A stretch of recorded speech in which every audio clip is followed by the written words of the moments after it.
మెల్లొచ్చింది మూత తీయంగానే. నీళ్ళు కాగుతున్నాయి కదా, ఈ బియ్యం కడిగేసుకుని దీంట్లో వేసేసుకోండి.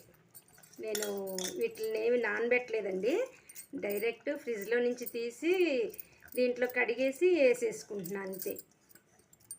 వండే ముందే తీసుకుని కడిగేసి పెట్టుకున్నా.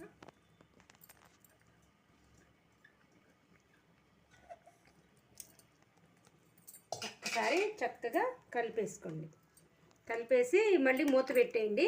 మధ్యలో ఒక్కసారి కలిపితే సరిపోతుంది.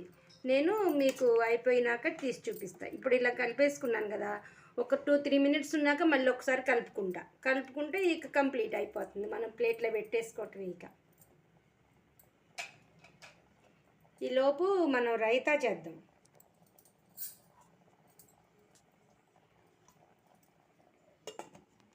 దీన్ని సైడ్కి పెట్టేసి రైతా చేసుకుందాం.